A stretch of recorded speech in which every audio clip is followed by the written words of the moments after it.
사도행전 22장 3절에서 21절 말씀을 통해 부끄러운 과거는 있다, 버려야 할 과거는 없다라는 제목으로 하나님 말씀 증거하도록 하겠습니다. 부끄러운 과거는 있습니다. 그러나 버려야 할 과거는 없습니다. 동계올림픽이 진행 중입니다. 올림픽은 많은 이야기를 만들어내죠. 기쁨과 감동적인 이야기도 있고요. 또 슬프고 안타까운 이야기들도 있습니다. 이번에 러시아 피겨 스케이팅 거기서도 많은 이야기들이 나오더라고요. 그 중에 피겨 스케이팅 선수 중에 트루소바 선수의 이야기가 참 안타까웠어요. 이 트루소바 선수가 나름 이제 만족할 만한 피겨 경기를 했습니다. 그리고 그녀가 거의 금메달인 것처럼 그렇게 했는데 뒤에 선수가 자기보다 좀 더 잘한 선수가 나왔어요. 그러니까 2위가 된 거죠. 그러니까 은메달로 밀려나기 시작하자 이제 밖으로 나가서 울기 시작합니다. 그러면서 하는 말이, 모두 금메달이 있는데 나만 금메달이 없어. 나는 스케이팅이 너무 싫어. 다시는 스케이트를 타지 않겠어. 이제는 불가능하니까 이제는 할 수가 없어. 그렇게 이야기를 해요. 그러니까 다른 러시아 피겨 선수들은 단체전에서 이미 금메달을 땄거든요. 그런데 이제 단체전을 참여하지 못하고 이 싱글 혼자 개인전에만 참석했던 트루소바 선수는 개인전에서 금메달을 따지 못하니까 자기는 금메달이 없다라고 이제 이야기를 울면서 이야기하는 거예요. 그러면서 나는 이제 끝났다. 더 이상 스케이트를 타지 않겠다 이야기를 해요. 제가 그 모습을 보면서 그런 생각이 들더라고요. 다음 올림픽을 준비하면 안 되나? 아니, 올림픽 무대에서 은메달을 딸 정도의 실력이면 충분히 다음 올림픽을 준비할 수도 있잖아요. 제가 혹시나 그러면 이 트루소바 선수가 나이가 좀 많나 싶어서 제가 나이를 검색해 봤어요. 그러니까 나이가 올해 17살이에요. 그러니까 다음 해라고 해봐야 21살이에요. 제가 혹시나 또 피겨스케이팅의 특수성상 20살이 넘어가면 급격히 기량이 떨어지나 싶어가지고 당시 김연아 선수가 메달을 땄을 때 나이를 제가 다시 검색해 봤거든요. 김연아 선수가 금메달을 딴 캐나다 밴쿠버 올림픽 그때 나이가 20살이었고요. 그 다음 러시아 소치 올림픽, 사실상 금메달이 우리가 김연아 선수라고 우리 모든 국민들은 막 이렇게 화를 냈잖아요. 실제로는 은메달을 받았지만 그때 김연아 선수 나이가 24살이에요. 그러니까 17살이라고 해서 17살 그 트루소바 선수가 벌써 그렇게 포기할 필요는 없거든요. 그러니까 이번 성적은 만족스럽지 못할 수가 있죠. 그렇다고 모든 걸 포기할 수는 없습니다. 그러니까 금메달이 아니라고 해도 내가 지금까지 걸어왔던 삶이 의미 없는 삶은 아니죠. 한 번 넘어졌다고 해서 모든 것이 끝나는 삶은 아니라는 거예요. 사실 우리의 삶도 그렇죠. 잘 살아온 순간도 있고 또 만족스러운 삶도 있어요. 하지만 그렇지 못할 때도 있잖아요. 돌아보면 좀 부끄러운 삶도 있고 좀 아프고 상처가 많은 삶일 때도 있습니다. 그런데요, 힘든 삶일지언정 의미 없는 삶은 아니라는 거예요. 내가 실수해서 부끄러웠던 과거라고 할지언정 그 과거가 버려야 할 과거는 아니라는 겁니다. 중국 역사에 한신이라고 하는 사람이 있는데요, 이 한나라, 중국 한나라를 세운 유방 그 밑에서 수많은 전쟁을 승리로 이끌었던 대장군입니다. 그런데 이 한신에게도 부끄러운 과거가 있어요. 아직 이름이 없던 백수 시절입니다. 이 백수 시절에 그래도 한신은 칼을 늘 가지고 다니는 걸 좋아했어요. 그러니까 멋으로 칼을 가지고 다녔거든요. 근데 당시에 이제 동네 불량배들이 그런 한신을 보니까 좀 흔히 말해서 꼴 보기 싫은 거예요. 동네 백수가 칼을 차고 다니니까. 그래서 시장에서 만나가지고 이 한신을 도발하는 거예요. 야, 넌 칼을 차고 다니지만 실제로는 겁쟁이잖아. 야, 너 죽고 싶다면 그 칼로 나를 한번 찔러봐. 그게 아니면 내 가랑이 사이를 기어 지나가야 될 거야. 이렇게 이야기를 합니다. 그때 한신은요, 그 사람의 가랑이 밑을 기어서 지나갑니다. 시장에서 많은 사람들이 웃음거리가 되죠. 부끄러운 과거잖아요. 지우고 싶은 기억일 수 있습니다. 그래서 그때의 상황을 이 사자성어로 과하지욕이라고 불러요. 한자 그대로 이 가랭이, 하, 밑을 지나가면서 욕을 보이다, 그런 뜻입니다. 그런데 사람들은 지금 과하지욕을요, 이렇게 해석을 합니다. 마음에 큰 뜻을 품은 사람은 작은 부끄러움을 감수한다. 뜻 자체는 가랑이사를 기어간다는 뜻입니다. 그러나 의미적으로 한시는 작은 부끄러움을 참아서 결국 그는 대장군이 되어서 한 나라를 세우는 기틀을 세웠다라는 거죠. 다른 사람의 다리 밑을 기어갔던 과거가 미래를 준비하는 과정이 된 거예요. 가치가 달라졌습니다. 다리 밑을 기어갔다는 과거는 달라지지 않았어요. 그러나 그걸 해석하는 가치가 완전히 달라졌죠. 이걸 극적으로 보여준 성경의 사람이 바로 바울입니다. 바울은요, 유대인들에게 자신의 간증을 이야기해요. 근데 그 간증 속에 나오는 과거가 굉장히 부끄러운 과거예요. 특히 복음 전도자로서 너무나 부끄러운 과거죠. 이렇게 이야기합니다. 저는 유대인입니다. 길리기아 다소라는 도시에서 태어났어요. 그리고 어릴 때부터 율법 교육을 정말 제대로 받았습니다. 얼마나 열심히 제가 율법을 지켰는지 아세요? 지금 유대인들에게 말하는데 여기 계시는 여러분들보다 제가 훨씬 더 율법을 열심히 지켰을 겁니다. 심지어 저는 예수님을 믿는 사람들을 박해하고 그들을 감옥에 가둔 일에 앞장섰습니다. 스데반을 죽인 일에 찬성했던 사람입니다. 돌아보면요, 굉장히 부끄러운 과거예요. 그런데 바울은 그런 과거를 숨기지 않아요. 오히려 복음을 전할 때마다 그 이야기를 꺼내가지고 자주 이야기를 해요. 그러니까 저도 이전에는 그런 율법을 붙들고 살았는데 그것 때문에 사람까지 죽이려고 했는데 그 율법으로 구원받는 게 아니더라는 거예요. 예수님 믿어야 구원받는다는 거 제가 그거 알기 때문에 제가 이렇게 복음을 전하는 겁니다. 율법 때문에 예수 믿는 사람을 박해하고 괴롭혔던 그 과거, 그 부끄러운 과거죠. 그러나 바울은 그 과거조차 버리지 않았다라는 겁니다. 바울이 그 과거의 교회를 박해했다는 사실을 바꿀 수 없습니다. 그러나 그 부끄러운 과거 속에서 새로운 가치를 발견하죠. 나의 잘못된 삶에서 끝나는 것이 아니라 그것을 통해 복음의 가치를 드러내고 있습니다. 예수 그리스도의 보혈의 은혜를 드러내고 있습니다. 나도 살려주신 하나님의 사랑을 드러내고 있습니다. 과거를 바꿀 수는 없습니다. 그러나 과거의 가치는 바꿀 수 있다는 거예요. 우리 주변에도 보면 바꿀 수 없는 과거에 매여서 살아가는 사람들이 있죠. 뭐 과거의 관계에 매여 있는 사람들, 나에게 상처 준 사람이 있어. 보통 그러면 그 내가 상처받은 사건, 시간 거의 다 기억해요. 오래 지나도 다 기억해요. 아무리 오랫동안 기억한다고 해서 그 과거가 바뀌진 않습니다. 다른 사람한테 그 이야기를 아무리 한다고 해서 그 과거가 옅어지지 않습니다. 오히려 상처가 깊어지죠. 혹은 어떤 경우에는 내가 했던 실수, 그 과거에, 실수했던 과거에 매여 있는 사람이 있어요. 보통 이 실수는요, 사건의 길이, 그러니까 이 시간의 길이와 별로 상관없는 것 같아요. 아주 오래전에 했던 실수거나, 혹은 바로 어저께 내가 했던 실수거나, 심지어 예배드리기 전에 30분 전에 지금 가족들에게 했던 실수거나, 내가 그런 실수하고 넘어진 그런 과거, 바꾸고 싶은 과거 우리에게 있잖아요. 근데 그 과거는 바꿀 수 없거든요. 그런데 그 과거의 가치는 바꿀 수 있다는 거예요.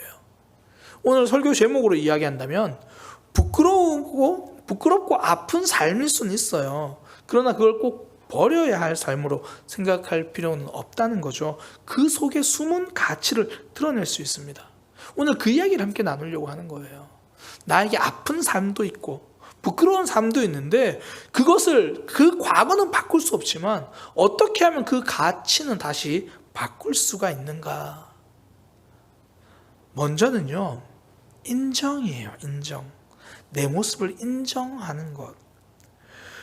바울의 그 부끄러운 과거가 복음 전하는 그 도구가 된 것은요, 바울의 인정이 있었어요.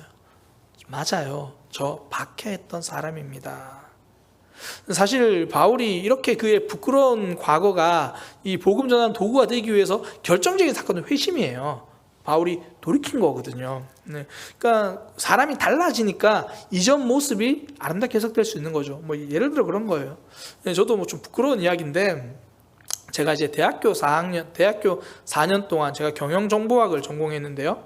대학교 4년 동안 정말 공부를 하지 않았어요. 대학은 노는 곳. 대학교에 딱 들어가니까 이 수업을 빠져도 누가 뭐라 하는 사람이 없잖아요. 정말 신나게 놀았던 것 같아요. 4년 동안 실컷 놀고 나니까요, 대학원 들어갈 때 제 마음의 자세가 좀 달라지더라고요.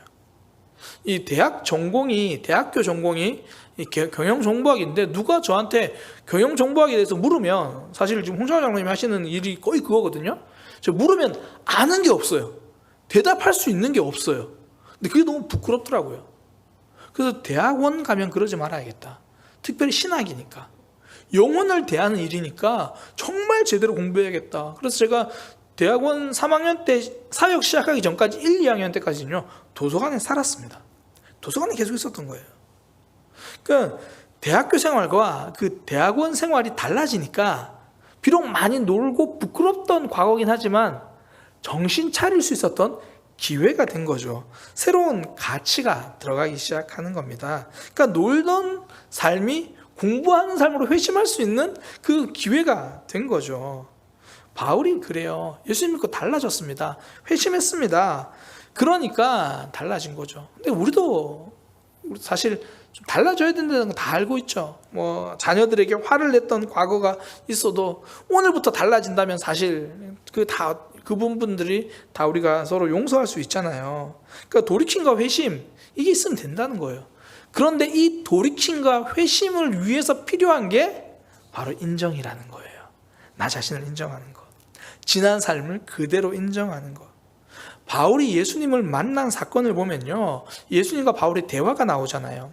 예루살렘에서 다메섹으로 이제 갑니다. 예수님 믿는 사람 잡으러 가는 길이에요. 가던 길에 예수님의 음성을 듣습니다. 사울아, 사울아, 네가 왜 나를 박해하느냐. 당시 이름은 사울이었으니까요. 그러자 바울이 다시 묻습니다. 주님, 누구십니까? 네가 박해하는 예수다. 이때 바울의 반응은요, 엎드림이에요. 바로 인정하는 겁니다. 대부분 많은 사람들의 심리가요, 이런 경우에 인정보다 이유가 먼저 나와요. 저는 예수님이 하나님인지 몰랐어요. 저는 어릴 때부터 그렇게 배워왔는데요. 제가 알고 그런 게 아니잖아요. 저 몰랐어요. 잘못한 건 알겠는데 어쩔 수 없었잖아요. 그러니까 이유부터 먼저 찾고 이유부터 먼저 말하는 게 사람의 심리예요. 이 아담이 그랬잖아요. 하나님이 아담에게 와가지고, 야, 내가 먹지 말라고 한 열매 네가 먹었냐 물으시거든요.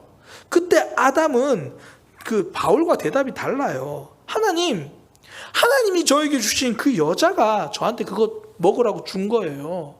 이유를 이야기해요. 인정하지 않아요. 먼저 이유부터 말합니다. 그러니까 아담 이어서 하와도 뱀에게 이유를 대요. 하나님, 뱀이 그랬어요. 그러니까 그들의 첫째 아들인 가인도요, 하나님이 그를 찾아왔을 때 인정하지 않아요. 인정하지 않는 삶, 돌이킴이 없습니다. 하나님이 우리에게 말씀을 주신 목적이 무엇입니까? 인정하라는 것이지 이유를 말하라고 하는 것이 아니거든요. 하나님, 저 이런 이유 때문이에요. 저 사실 저런 이유 때문이에요. 혹은 막 내 모습을 설명합니다. 하나님, 이 정도면 괜찮잖아요. 남들이랑 비교해서 이 정도면 괜찮은 거 아니에요? 자꾸 설명을 붙이고 이유를 붙입니다. 그런 삶은 계속 그 이유에 매여 있을 수밖에 없는 거예요. 이것 때문에 못했으니까 난 이것 때문에 계속 못할 거야. 난 이런 설명 가운데 살아가니까 계속 이 정도 설명하는 삶을 살아가는, 거기에 매여 있는 거예요.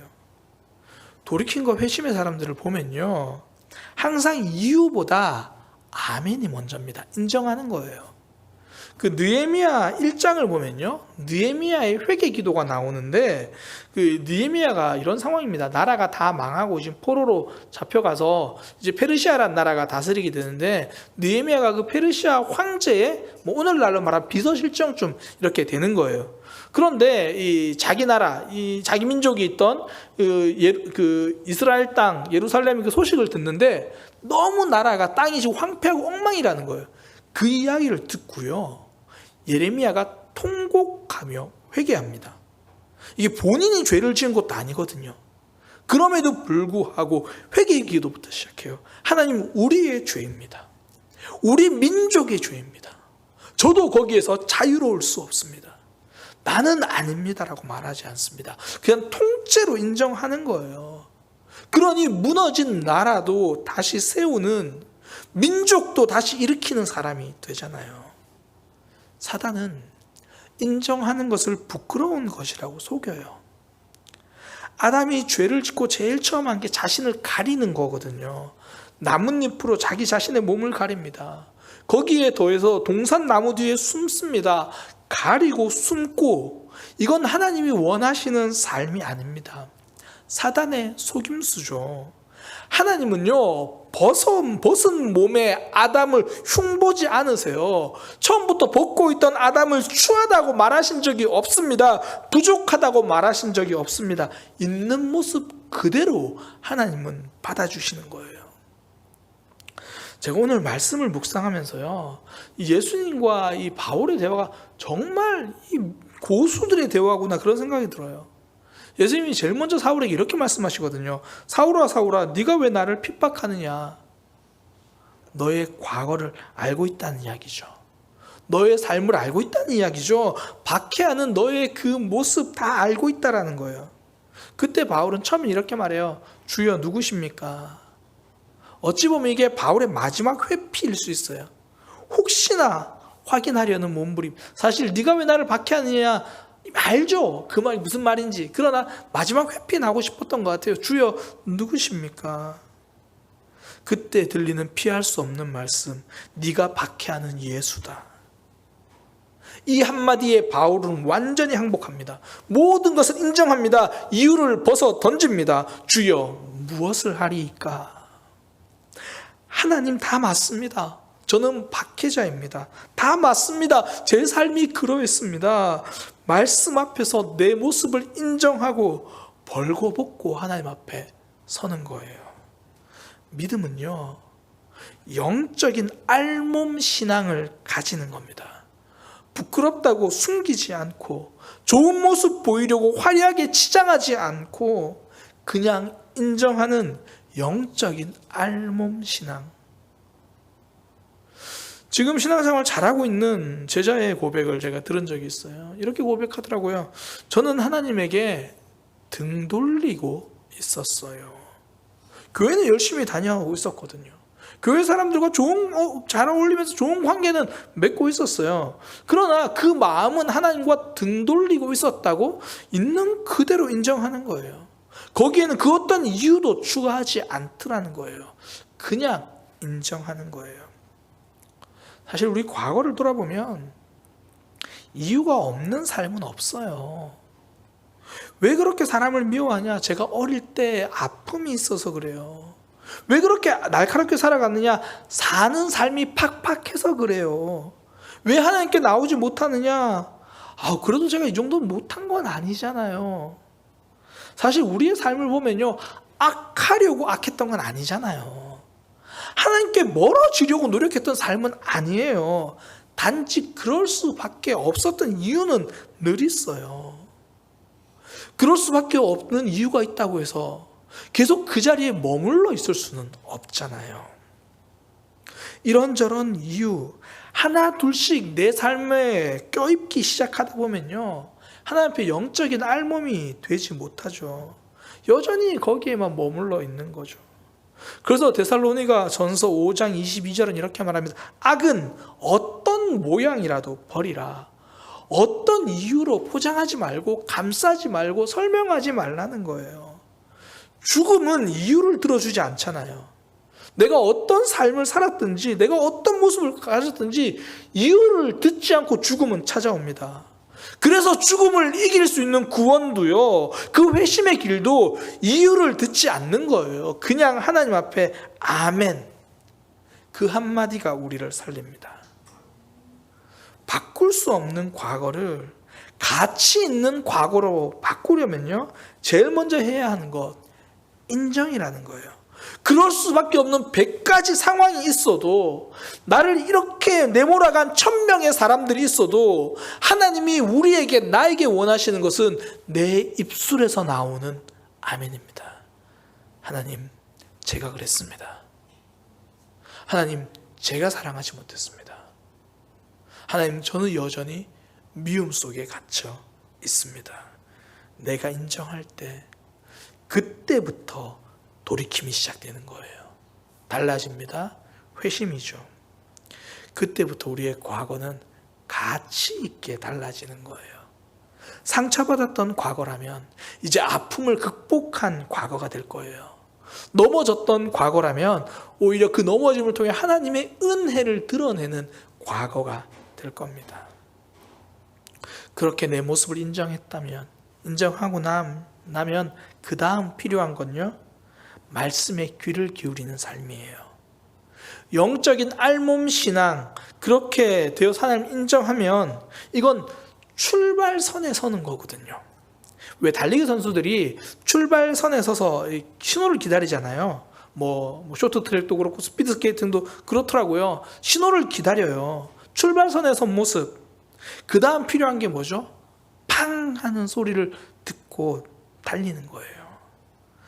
달리기 선수들은 총소리를 듣고 달려나간다면 성도들은 하나님 말씀을 듣고 달려나가는 겁니다. 자신의 모습을 다 인정한 사울은 그 다음부터 말씀에 귀를 기울입니다. 주여 무엇을 하리이까? 다메섹으로 들어가라. 알겠습니다. 그리고 아나니아가 이제 이야기를 해주죠. 너는 이제 모든 사람 앞에서 예수님을 증거하는 사람이 될 거다. 그렇게 하나님 말씀대로 복음 증거하는 삶을 살다 보니까 바울은 자신의 부끄러운 과거도 간증거리로 만들어 사는 거죠. 사실 우리가 믿음 생활 처음 시작할 때 대부분 보면 좌충우돌 넘어짐이 참 많아요. 어떨 때는 교회 가기 정말 싫다고 뗐을 때도 있었고요. 뭐 교회에서 특별 새벽 기도 한다 그러면 항상 그런 마음이 들죠. 왜 새벽에 기도해야 돼? 저녁에 내가 기도할 때 기도하고 싶으면 되지. 뭐 그런 생각 불평할 때도 많죠. 훈련학교 한다 그러면 목사님은 뭘 이렇게 시마다 때마다 하나, 안 하려니까 눈치 보이고 하려니까 부담되고 뭐 그런 모습들. 기도, 남을 위한 기도는커녕 나를 위한 기도 안 하고 있는데 우리가 처음에는 이런 모습일 때가 많잖아요. 참 부끄러운 모습이죠. 그런데 이런 부끄러운 과거를 나도 모르게 남들에게 술술 이야기할 때가 있어요. 언젠가요? 말씀을 소개할 때예요. 구역에서 연약한 지체들을 만났을 때예요. 내가 한 영혼을 세우기 시작하면요, 나도 모르게 내 연약한 과거를 하나하나 이야기해 주기 시작하는 거예요. 나도 기도가 어려웠어. 나도 예배 나오는 게 참 부담됐어. 기도? 아이고, 나는 처음에 기도보다는 뭐 맨날 말씀을 통해서 기도하라 그랬는데 기도보다는 맨날 내가 다 찾아가서 일일이 다 내가 이야기했어. 내가 사명 감당하는 자리, 하나님께서 말씀하실 때 그 자리로 가고 아멘하고 반응했더니 부끄러운 나의 과거를 사명 감당하는 도구로 쓰기 시작하더라는 거예요. 가치가 달라졌죠. 그전에는 못난 과거, 연약한 과거였는데 이젠 연약한 이들을 세워주는 과거가 된 거예요. 위로해주고 힘주는 과거가 됐습니다. 가치가 달라지잖아요. 말씀에 귀를 기울이고 아멘할 때 우리의 삶, 우리의 과거 부끄러웠지만 새로운 도구로 가치가 달라지는 거예요. 말씀은 항상 변화를 요구하거든요. 하나님이 바울에게 하시는 말씀 21절에 떠나가라. 내가 너를 이방인에게로 보내리라. 바울 생각에는 이방인보다는 유대인들이 더 편할 것 같아요. 제가 생각해도 그래요. 일단 유대인들 사이에서 바울은 원래 인정받고 있던 사람이거든요. 학벌도요, 그들 사이에서 굉장히 좋았어요. 3절에 가말리엘 문화라고 말하는데 오늘날 우리나라로 따지면 서울대생이라는 거예요. 그 정도. 그리고 율법 지키는 걸로 따지면 바리새인입니다. 자꾸 우리가 바리새인을 너무 폄하하고 이게 안 좋게 보는데 바리새인처럼 살아가는 거 진짜 어렵습니다. 그러니까 이 당시에는 바리새인 그러면 신앙생활 제대로 못하는 사람 이게 아니라 바리새인 그러면 와, 어떻게 신앙생활 저렇게 할 수 있지? 일단 일주일에 2번은 금식하거든요. 그리고 모든 말씀을 다 지키는 거거든요. 그러니까 유대인들 사이에 바리새인 그러면 진짜 신앙생활 잘하는 그런 이미지예요. 그런 출신의 바울이 예수님 믿게 되었으니까 이방인에게 복음 전하는 것보다요, 유대인에게 복음 전하는 게 훨씬 임팩트가 있어요. 훨씬 더 다가가기도 쉽다고요. 그런데 하나님은 바울에게 이방인에게 가라고 합니다. 그리고 그것 때문에 이방인에게도 핍박받고 유대인들에게도 핍박받아요. 그래도 그는 그 사명을 감당해요. 변화를 피하지 않는 거예요. 말씀에 귀를 기울인다는 건요, 변화를 피하지 않겠다라는 겁니다. 변화를 향해서 걸어가겠다라는 거예요. 하나님이 우리에게 말씀을 주시는 이유는요, 숙제를 주시려는 게 아니라 새로운 삶을 주시려는 거예요. 한 번은요, 그 오카는 목사님 살아생전에 계실 때에 신학교에서 강의를 한번 특강을 하신 적이 있어요. 그 강의를 마치고 질문 받는 시간을 가졌는데, 한 신학교에 있는 이제 한 여학생이 손을 들고 이 오카는 목사님이 이렇게 질문을 하는 거예요. 목사님의 강의를 들어보니까 예수님의 제자가 된다는 것을 이 완전한 자가 된다라는 뜻으로 해석을 하셨는데, 과연 사람이 완전한 모습이 될 수 있을까요? 근데 그 질문이 사실 굉장히 날카로운 질문이잖아요.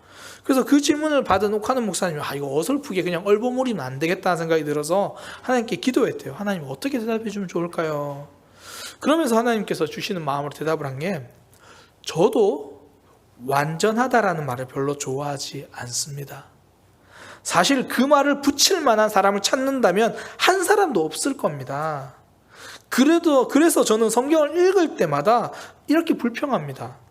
하나님, 도대체 왜 우리가 감당할 수 없는 말을 쓰셨나요? 완전하라는 말씀이 말이 됩니까? 그런데 제가 깨달은 것이 있습니다. 바로 하나님의 심정입니다. 우리가 완전한 사람, 거룩한 사람이 되기를 원하시는 하나님의 마음입니다. 자녀들을 볼 때 우리가 더 훌륭한 사람이 되기를 원하는 마음이 있잖아요. 바로 그 하나님의 마음입니다. 왜 하나님이 우리에게 부담스러운 말씀을 주십니까? 우리에게 변화된 삶을 선물해 주시기 위해서입니다. 늘 말씀에 방해만 되던 우리가 조금씩 말씀을 실천해가는 사람으로 우리를 변화시켜 주기 위해서요. 그 변화된 모습을 가지면 그때부터 우리의 아팠던 과거도 새로운 가치를 가지게 되는 거죠. 부끄러운 과거, 가치 있는 과거로 바꾸기를 원하십니까? 하나님의 말씀에 귀를 기울이기를 소망합니다. 변화를 향해 걸어가세요. 그때부터 지난 모든 아픔이요, 나의 삶을 변화시켰던 양분으로 다시 가치가 해석되는 거예요. 제가 오늘 말씀 시작할 때 러시아 피겨 선수 트루소바에 대해서 이야기를 했습니다. 트루소바, 우리가 보기엔 은메달 대단하지만 트루소바 입장에서는 실패처럼 느껴져요. 그리고 그녀가 이렇게 말하잖아요. 난 다신 스케이팅 안 탈 거야. 다시는 안 할 거야. 돌아보면 우리도 그런 실패의 순간들이 있고, 어쩌면 내가 말로 이미 난 정말 이제는 그렇게 안 할 거야. 난 못해. 난 더 이상 사랑하지 않을 거야. 난 더 이상 그렇게 살지 않을 거야 라고 말해버리는 순간이 있을 수 있어요. 정말 돌이키고 싶은 그런 과거죠. 그러나 이미 은메달인 삶, 이미 우리가 원하지 않았던 실패의 삶은 바꿀 수 없습니다. 이미 우리가 해버린 말은 바꿀 수 없습니다. 그러나 그 가치는 바꿀 수 있어요. 하나님 앞에 나의 연약함을 인정하는 거. 하나님, 제 믿음의 실력이 금메달이 아니었군요. 제 말은 아직도 부족하군요. 제가 잘못한 거 맞습니다. 하나님, 제 잘못이에요. 인정하는 거예요. 그리고 다시 하나님 말씀에 귀를 기울이는 겁니다. 일어나 걸어라. 요한의 아들 시몬아, 네가 나를 사랑하느냐? 예, 저 부족하지만 예수님 사랑합니다. 그 말에 다시 귀를 기울이고 사명의 자리로 가는 거예요. 그때 우리의 과거, 부끄러울 수는 있지만 하나님께서 새롭게 쓰시는 거예요. 과거의 사건을 바꾸지 못합니다. 그러나 그 가치를 바꿀 수 있는 거죠. 그때 필요한 것 인정하는 거예요. 그리고 말씀에 귀를 기울이며 변화를 향해 걸어가는 겁니다. 우리의 시간, 나는 주님께 속한 자라는 찬양을 함께 묵상하기를 원합니다. 사실 우리의 부끄러운 과거, 우리의 연약함 모두 하나님의 손 안에 있거든요. 우리는 하나님께 속한 자입니다. 우리는 하나님께 속한 자입니다. 하나님 우리를 붙들어 주실 겁니다.